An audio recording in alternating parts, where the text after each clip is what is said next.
Welcome to our EC&I 833 Island. This is our summary of learning. What we decided to do is just take you on a tour of what we learned. What we have here is we're in ECI Island. We're going to go to some different huts, different buildings, and each has a beacon of knowledge. So at each building, hopefully get my pun when you see the beacons, and it'll be fun. All right. So Melinda, you ready to go for a stroll? I am sure ready, Dean. All right. You lead. All right. So when we follow this path, we're going to go to a little building over here that we would like to call the Learning Theory Lab. And Melinda, I know you did a lot of work here to put this together, so I'll let you take it from here. What I did here is just a little summary of the 4 learning theories, behaviorism, and cognitivism, and constructivism, and connectivism. Cool. So these tie everything together that we're going through, right, Melinda? That's correct. Next thing we created here is the ECI Connects Cafe. There's our little beacon of learning, right? So when we enter in here, oh, look, a villager popped in here, right on. What we're talking about here is that we're definitely, I think we have a connectivist class where we're learning from each other. So put a little video in here, basically that the 3 main ways we kind of connected outside of class.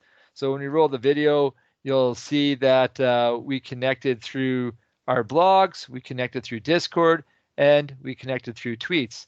And with tweets, Linda, what did we decide to do with our tweets? Well, we have a collection of tweets of the week where we share just a few of our classmates, team members,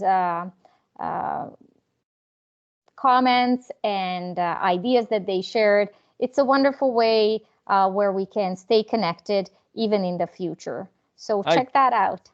I love what you said there, Melinda, about, what a great professional learning community that we've established in this class. It's definitely one of my huge takeaways for sure, because I know a lot of you guys I'll continue to follow and talk to. So yeah, you're exactly right, Melinda. All right, well, that was the cafe, and we love being connected. We're going to check out a hut here, and this one is from our last presentation, the virtual augmented and mixed reality villa.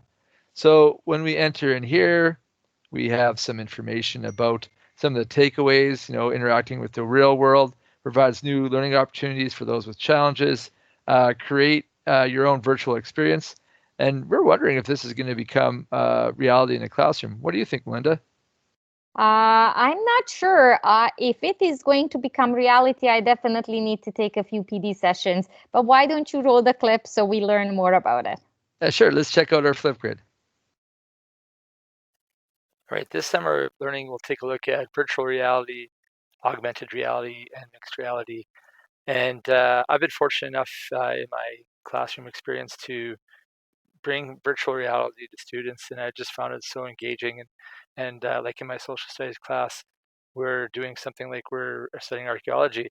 With the VR glasses, I'm actually able to take students onto a dig, and they can actually see a site, and they're totally immersed because they see it everywhere, and it's really engaging. It's just really cool, and I see this just growing and growing as we go on.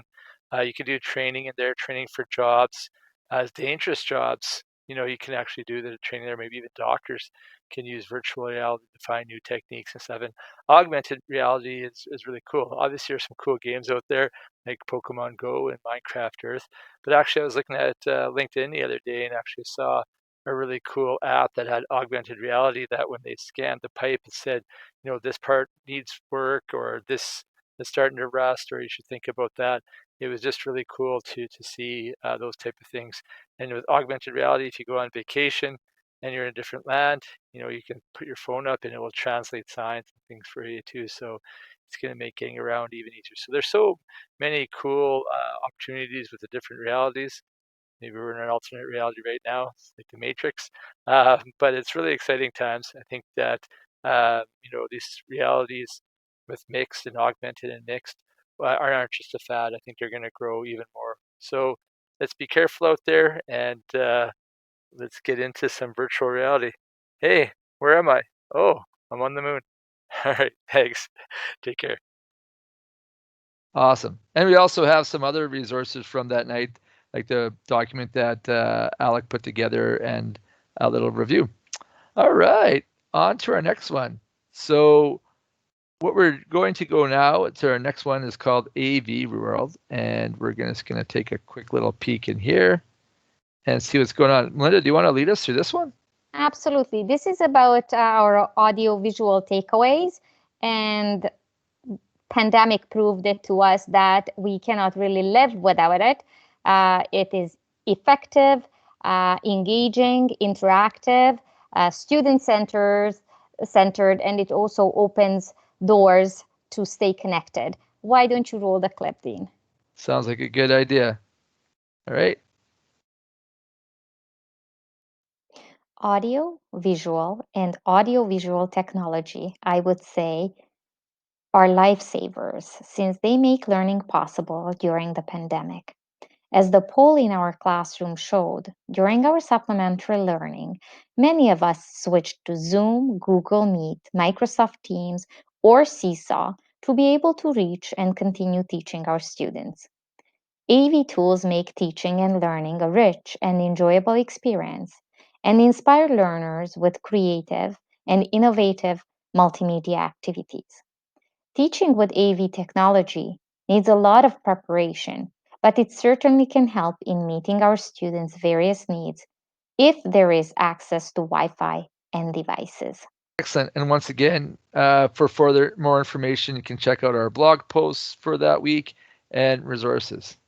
All right, let's go to the next one. So again, this is Minecraft Education Edition that we're doing everything in. There's different things, but the nice thing about Minecraft Education Edition is you can make NPCs, you can put these boards, you can make it really interactive, and all of our things in here are linked. So when you click on it, it will take you actually to the web or to somewhere in YouTube or Wakelets that we have. This hut that we made here is the Productivity Suite and Presentation Tools Cottage. Let's go. Nice. Okay, so this was our we learned lots about productivity. Lots of cool things were happening in it. As a drill and practice with behaviorism, or you can get right to collaboration and creation and show some constructivism and connectivism. One thing that really stood out to me was when we talked about Postman there, and for what you gain, what are you giving up? Like what experiences are you giving up? And that's something I really struggle with sometimes, and definitely something I learned from this week. We do have, as we do as all, we have resources in here, and you can also find us all in our Wakelet. We also added our 2 blogs. But what we want to do is now we want to roll our reflection about productivity.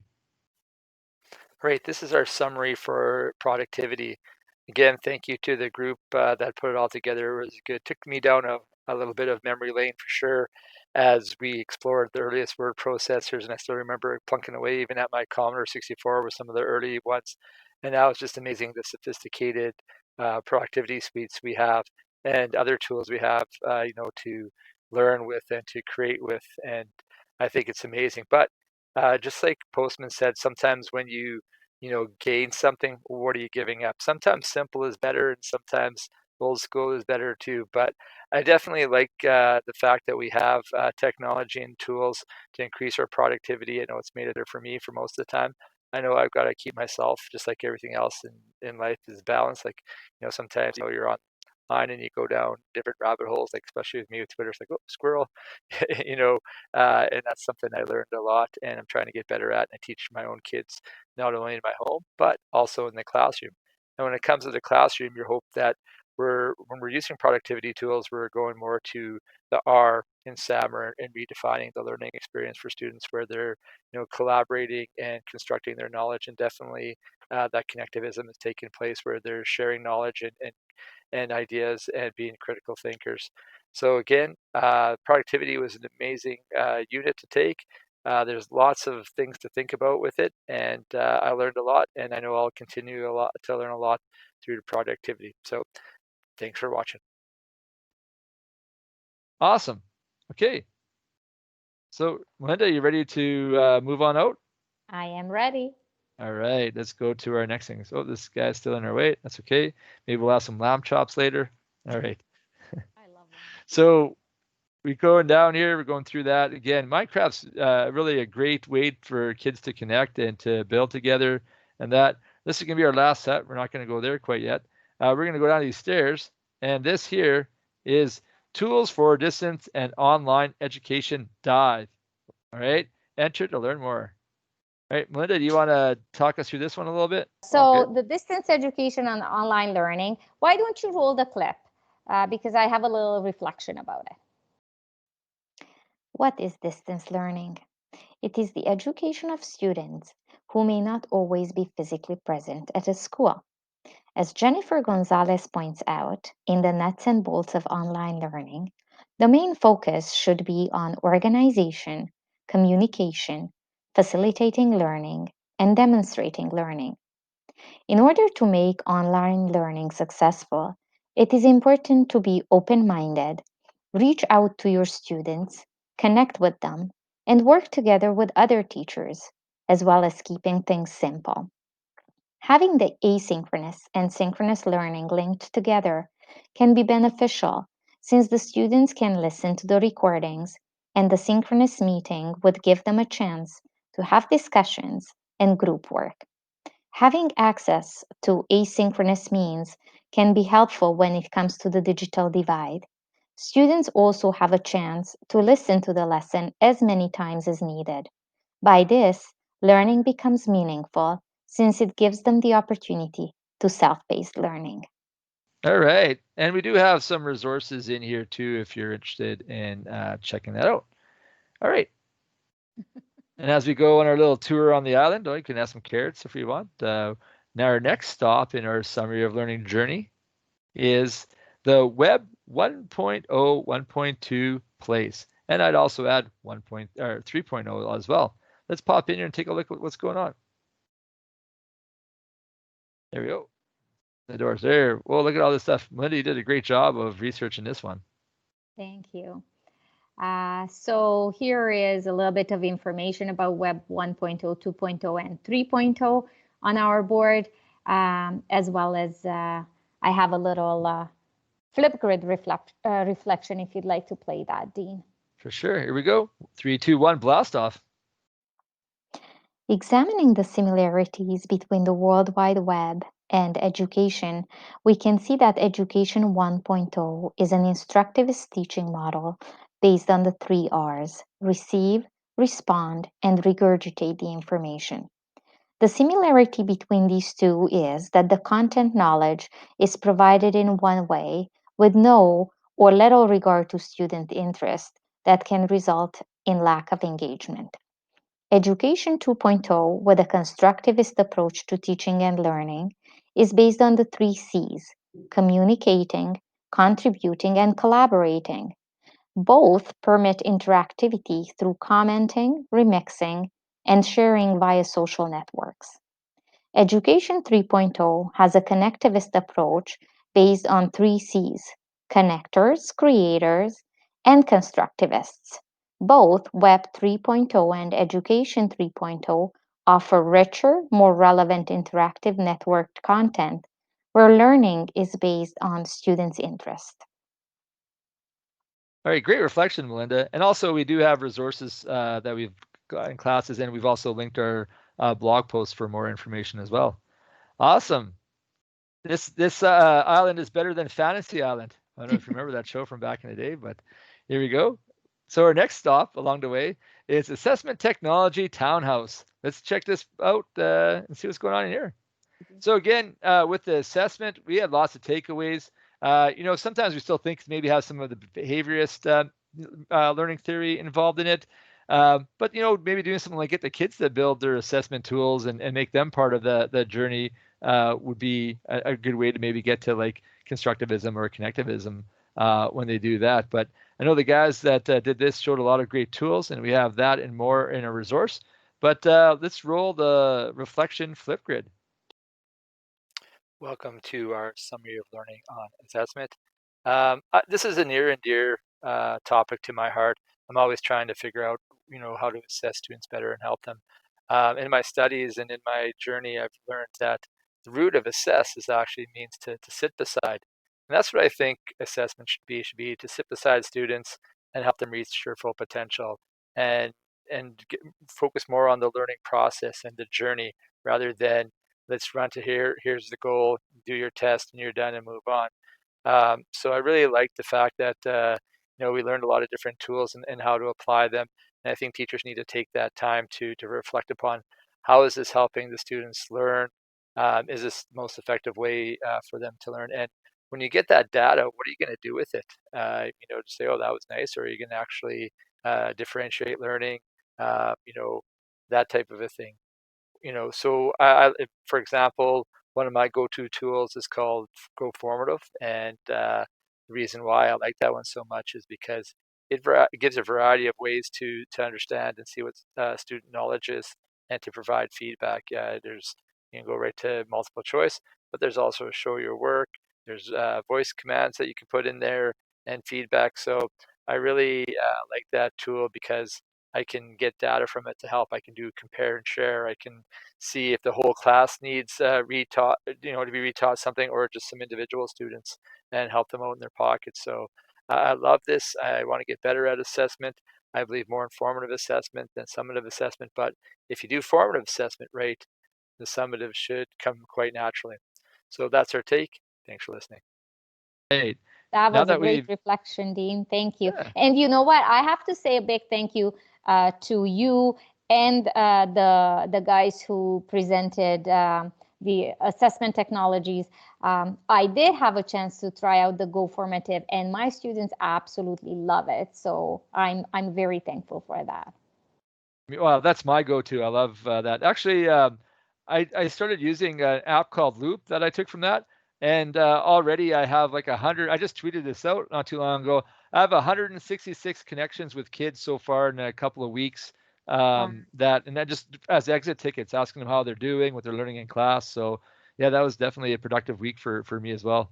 that's And I amazing. think yeah, and looking at assessment in different ways is definitely something I learned in this class for sure. And I know I use Minecraft for that too. All right. Very cool.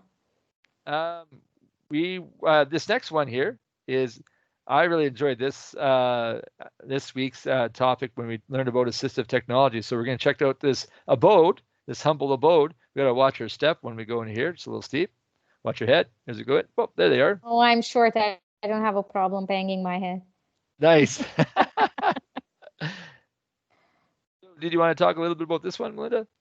Absolutely. So assistive technologies, both you and I use a few types of assistive technologies, and we realize that there are different types of low tech, medium tech, and high tech. And in my case, I wasn't even aware that I'm using certain assistive technologies. They are super important in our teaching career, and I wish that we had more PD sessions on them, how to use them and how to incorporate them, because there are a lot of amazing tools that can help us to meet our students' needs. Why don't you roll the clip, Dean, for my reflection? All right, let's do this. To score a goal, you're going to need an assist. Let's check out Melinda's thoughts on assistive technology. According to the Assistive Technology Industry Association website, assistive technology is any item, piece of equipment, software, or product system that is used to help people who have difficulty to improve their functional capabilities. AT devices can be divided into three groups, such as low, medium, or high tech.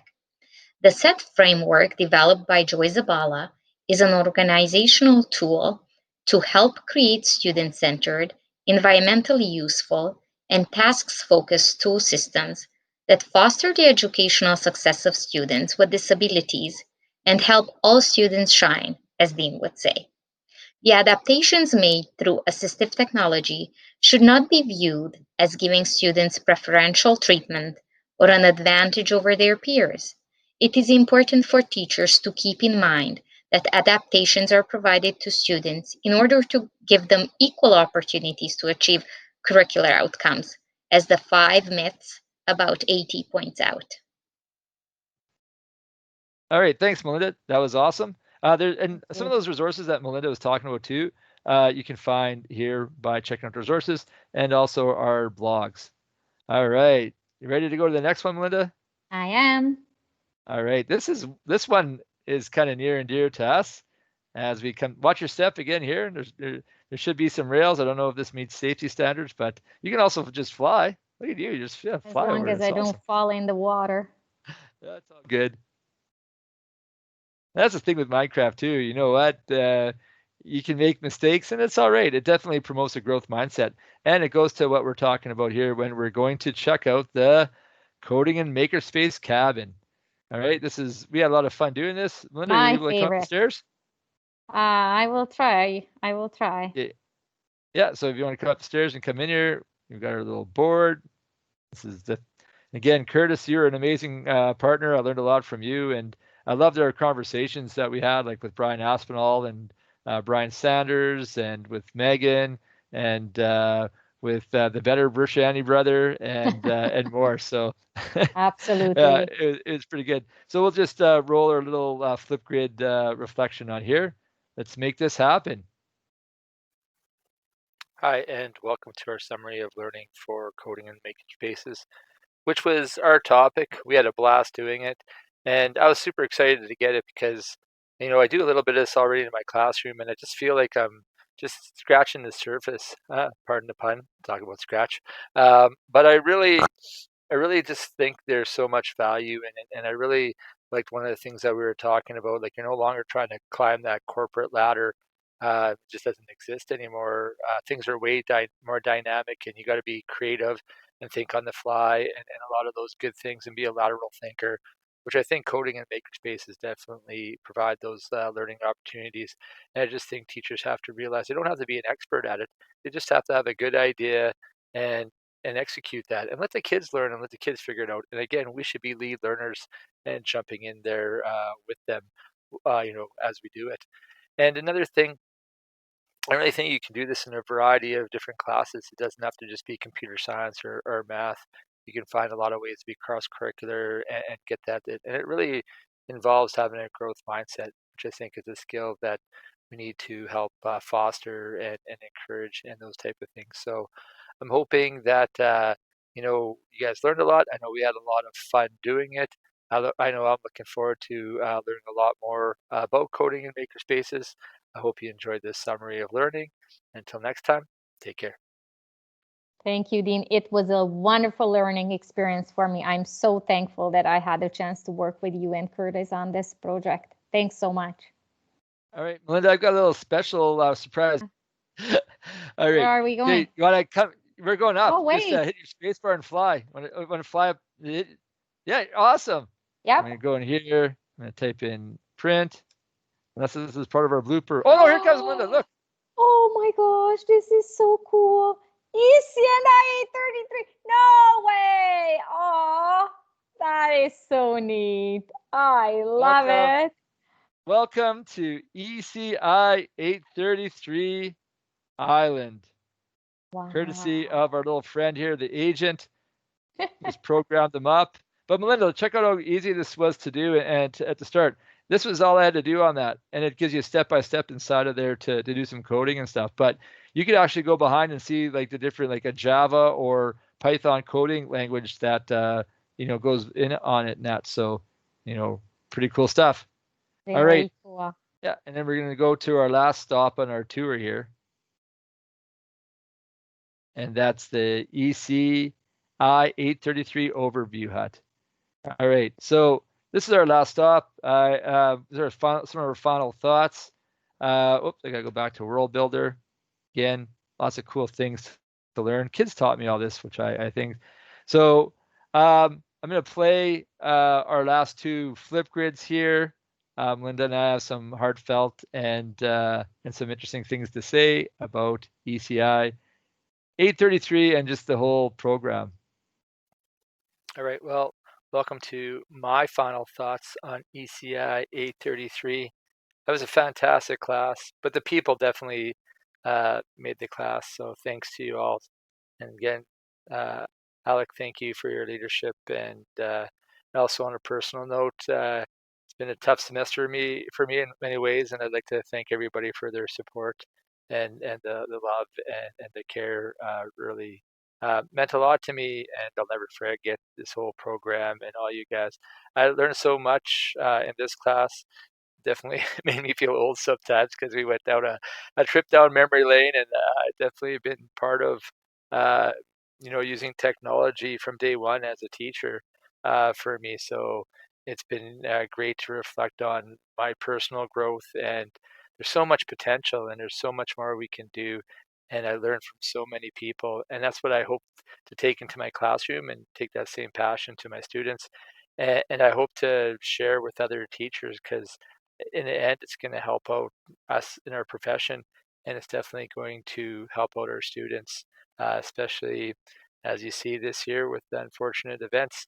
I hope there's some silver linings and we can be more for our kids and know how to do things. So, thanks to each and every one of you guys.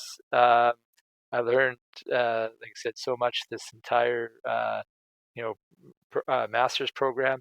I'm very grateful I took it. Thank my mom, and yeah, I just wish everybody the best in the future. Hopefully, stay in contact. I'll be on Twitter. If anybody wants to do some Minecraft, let me know. And thanks a lot for just a wonderful experience. God bless you all. EC&I has been a wonderful learning experience.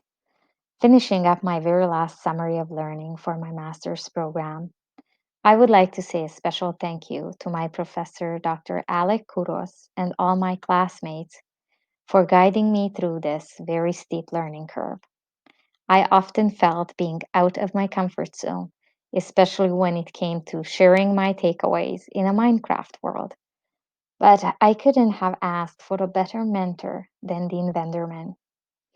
Thank you, and I'm looking forward to continue learning from all of you.